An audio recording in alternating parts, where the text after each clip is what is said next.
NCP नेता बाबा सिद्दीकी हत्या केसમાં તપાસ તેજ કરાઈ છે। તેના તપાસમાં મુંબઈ પોલીસ અમદાવાદ આવી શકે છે। બાબા સિદ્દીકી હત્યામાં પકડાયેલા આરોપીઓ લોરેન્સ બિશ્નોઈ ગેંગ સાથે સંકળાયેલા હોય સાબરમતી જેલમાં બંધ લોરેન્સની પૂછપરછ માટે મુંબઈ પોલીસ અમદાવાદ આવે તેવી શક્યતા જોવા મળી છે।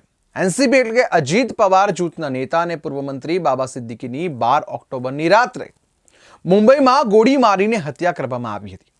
બાબા સિદ્દીકીની હત્યાની જવાબદારી લોરેન્સ ગેંગે લીધી હતી। ત્યારબાદ હવે તપાસ એજન્સી લોરેન્સ બિશ્નોઈની પૂછપરછ કરવાની તૈયારી કરી રહી છે। હાલ લોરેન્સ બિશ્નોઈ અમદાવાદની સાબરમતી જેલમાં બંધ છે।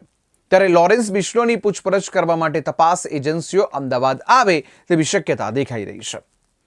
બાબા સિદ્દીકીને ગોળી મારનારા શૂટરોમાંથી પકડાયેલા બંને શૂટરો હરિયાણાના ગુરમેલ અને યુપીના ધર્મરાજે દાવો કર્યો હતો કે તેઓ લોરેન્સ બિશ્નોઈ ગેંગ સાથે સંકળાયેલા છે। ત્યારે આ ઘટનાની વધુ માહિતી મેળવવા માટે લોરેન્સની પૂછપરછ કરવામાં આવશે। જો કે તેના માટે પોલીસે કોર્ટની મંજૂરી મેળવવી પડશે। હરિયાણાના ગુરમેલ અને યુપીના ધર્મરાજની ઘટના સ્થળે જ ધરપકડ કરવામાં આવી હતી। યુપીના અન્ય આરોપી શિવા અને પંજાબના જીશાનની શોધ ચાલી રહી છે। મુંબઈ કોર્ટે ગુરમેલને 7 દિવસના પોલીસ રિમાન્ડ પર મોકલી દીધો છે। ધર્મરાજે પોતાને સગીર જાહેર કર્યો હતો। મેજિસ્ટ્રેટની સામે તેનો બોન્ડ ટેસ્ટ કરવામાં આવ્યો હતો, જેમાં તેની ઉંમર 18 વર્ષથી વધુ હોવાનું બહાર આવ્યું છે। બાબા સિદ્દીકીને 13 ઓક્ટોબરે રાત્રે 10:30 વાગે મુંબઈના મરીન લાયન્સ સ્ટેશનની સામે બડા કબ્રસ્તાનમાં દફનાવવામાં આવ્યા હતા। તેમને રાજ્ય સન્માન પણ આપવામાં આવ્યું હતું। મુંબઈ ક્રાઇમ બ્રાન્ચ પોલીસે એનસીપી नेता બાબા સિદ્દીકીની હત્યાની તપાસ શરૂ કરી છે। પોલીસે આ કેસમાં 3 આરોપીઓ ધર્મરાજ, રાજેશ કશ્યપ, ગુરમેલ બજીત સિંહ અને પ્રવીણ લોંકરની ધરપકડ કરી છે। જ્યારે પોલીસ 3 આરોપી શિવ ગૌતમ, શિબુ લોંકર અને જીશાન અખ્તરને શોધી રહી છે। દરમિયાન મુંબઈ પોલીસે બાબા સિદ્દીકીની હત્યાના સંબંધમાં રવિવારે રાત્રે અન્ય એક વ્યક્તિ પ્રવીણ લોંકરની ધરપકડ કરી છે। તેને ફેસબુક પોસ્ટ પર હત્યાની જવાબદારી લીધી હતી। તે શિબુ લોંકરના ભાઈ છે। ફેસબુક પોસ્ટ સામે આવ્યા બાદ પોલીસે તેની સામે કાર્યવાહી શરૂ કરી હતી અને હવે તેની પુણેથી ધરપકડ કરવામાં આવી છે। પોલીસનું કહેવું છે કે ધર્મરાજ અને શિવકુમારે લોંકર ભાઈઓની સૂચના પર આ કામ કર્યું હતું। एक्स मिनिस्टर बाबा सिद्दीकी, इन पर जानलेवा हमला हुआ था। दुर्भाग्य से उनमें उनकी मृत्यु हुई है, ऐसी खबर है। और ये बहुत ही दुर्भाग्यपूर्ण घटना है, दुखद घटना है। और इसमें 2 आरोपी अरेस्ट है, ऐसा पुलिस कमिश्नर भंसालकर जी ने मुझे कहा है। और एक आरोपी फरार है। ये दोनों एक हरियाणा और उत्तर प्रदेश का है। तीसरा आरोपी की जो फरार है उसको पकड़ने के लिए पूरी पुलिस की टीम क्राइम ब्रांच काम कर रही है और उसको जल्दी पकड़ा जाएगा। और ये तीनों के ऊपर कड़ी कार्रवाई हो जाएगी।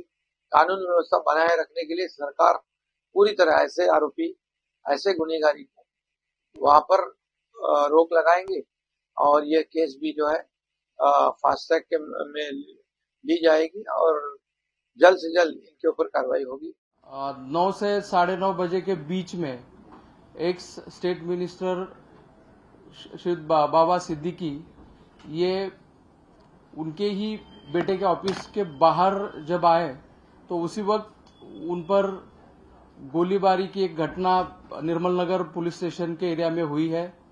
इस घटना के बारे में निर्मल नगर पुलिस स्टेशन में ऑफिस दर्ज किया गया है और तुरंत ही इसका इन्वेस्टिगेशन क्राइम ब्रांच को सौंपा गया है। इस घटना के तुरंत बाद जो भी पुलिस वहां पे मौके पे मौजूद थी, इसमें निर्मल नगर पुलिस स्टेशन के एपीआई दाभाड़े और उनके साथ के अधिकारी और कर्मचारियों ने बहुत ही बड़ा साहस दिखाते हुए इमीडिएटली एक्शन लेते हुए 2 एक्यूज को स्पॉट पे ही पकड़ने में सफलता उनको मिली है। और इस ऑफेंस का भी इन्वेस्टिगेशन क्राइम ब्रांच की तरफ से हर एक एंगल से किया जा रहा है। एक्यूज के पास से 2 पिस्टल और 28 राउंड्स हमने बरामद किए हैं और एक्यूज की कस्टडी जो है 21 तारीख तक हमें मिली है। इस हादसे में इस घटना में लॉरेंस बिश्नोई गैंग का जो रोल है उसके बारे में हम इन्वेस्टिगेशन कर रहे हैं। जब वो उनके बेटे के ऑफिस से के बाहर आए और कहीं जा रहे थे, उसी वक्त ये फायरिंग हुई है। हमलावर जो थे वो 3 थे, उसमें से 2 हमलावरों को तुरंत ही पकड़ने में हमारी मुंबई पुलिस के ऑफिसर्स और कर्मचारियों को सफलता मिली। जैसे कि मैंने कहा, उनको कैटेगराइज प्रोटेक्शन नहीं था, लेकिन 3 लोग उनके प्रोटेक्शन के लिए दिए गए थे। प्लेस ऑफ इंसिडेंस पे जिन लोगों ने फायरिंग की है वो 3 लोग थे, उसमें से 2 पकड़े गए और 1 फरार है, उसका सर्च। और बिलखुसूस मुंबई में जो भारत का फाइनेंशियल कैपिटल है, वहाँ पर एक जंगल राज चल रहा है और बड़े अफसोस के साथ ये बात कहना पड़ता है कि मुंबई की पुलिस जो अपने प्रोफेशनलिज्म के लिए पूरे भारत में मशहूर है, वहाँ पर इस तरह की हत्याएं हो रही हैं। तो इससे एक बात मालूम होती है कि वहाँ की शिंदे और फडणवीस की सरकार के पास कोई पॉलिटिकल विल नहीं है। वो पुलिस को बंद करके रखे हैं, उनको काम करना नहीं दे रहे। और तीसरा ये है कि उनको सिर्फ इलेक्शन की फिक्र है। महाराष्ट्र और मुंबई में जो आम जनता है, उनकी सेफ्टी का उनको ना कोई पासो लिहाज है, ना उसका कोई प्रोग्राम है उनके पास। और एक 3 मर्तबा के मिले और जो खुद उनकी पार्टी के अलायंस में है, आप उसकी हत्या कर दी जाती है, जिसम में 3-3 गोलियां मारी जाती हैं। तो ये बड़ा ही दर्दनाक, अफसोसनाक और शिंदे और बीजेपी सरकार की सरासर नाकामी है। ये मुंबई के पॉश इलाके में एक पूर्व मंत्री, पूर्व विधायक, जिनका बेटा भी या तो विधायक है या पहले था, और जिसने अपने जीवन भय के बारे में चिंता बताई थी। कुछ सुरक्षा मिली थी, बताया जाता है 2 कांस्टेबल्स मिले थे या वाई कैटेगरी मिली थी। उसके बावजूद अगर हत्या हो जाती है और बाहर से आए हुए 3 पेशेवर हत्यारे, जिसमें एक है धर्मराज, दूसरा है करनैल सिंह, एक हरियाणा का और एक उत्तर प्रदेश का, 9mm पिस्टल्स का इस्तेमाल किया जाना।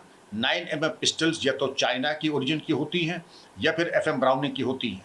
खतरनाक हथियार जो केवल पुलिस फोर्सेस वगैरह को दिया जाता है, और उसकी इतनी पावरफुल मार होती है कि कमर के नीचे भी लगे तो जिसको मारा जाएगा, अगर वाइटल पार्ट पे नहीं भी लगी तो रक्तस्राव यानी हेमरेज से भी उसकी मौत होने की संभावना रहती है।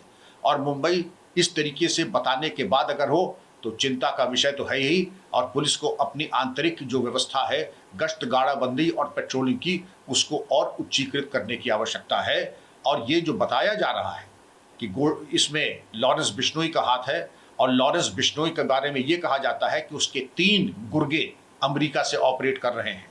गोल्डी बरार, अनमोल बिश्नोई जो कि उसका भाई है, और एक नाम और है, मैं आपको बताता हूं, जो कि अमेरिका से उसको संचालित कर रहे हैं। और अगर खुलेआम NIA ने अपनी चार्जशीट में इस गैंग के खिलाफ ये लिखा है कि लॉरेंस बिश्नोई गुजरात में है और उसके 700 शूटर हैं। मैं बताना चाहूँगा, इसके पहले दाऊद इब्राहिम का गिरोह ऐसे ही चलता था, और उसने जिस प्रकार गुलशन कुमार की मुंबई में ही दिन दहाड़े हत्या की थी, अबू सेलम ने, कुछ हमें वही परिदृश्य सामने आ रहा है। और इस तरीके के गिरोह तभी क्रियाशील होते हैं जब उनको कहीं से बैकअप मिलता है। इसके पहले दिल्ली में एक अफगान जिम ओनर की हत्या हुई थी, सिद्धू मूसेवाले की हत्या हुई थी, और हमने क्या आज तक कोई कार्रवाई करना ज़रूरी नहीं समझा। और ये कह देना कि जो सलमान खान का मित्र है वो हमारा शत्रु है, ये एक चुनौती है। और शासन प्रशासन से ये अपेक्षा की जाती है कि इस गैंग को निष्क्रिय करने के बारे में कार्रवाई करें। अभी ये भी बताया जाता है कि कनाडा में एक सिंगर की हत्या इस गैंग के द्वारा की जा चुकी है। तो यह तो हम कह दें कि आपने आत्मसमर्पण, जब मैं आप कह रहा हूं तो शासन प्रशासन ने आत्मसमर्पण कर दिया है, या फिर आप गंभीर नहीं हैं। समय आ गया है कि गंभीर होकर के इस तरीके के अपराधियों और गिरोहों को नेस्तनाबूद करें।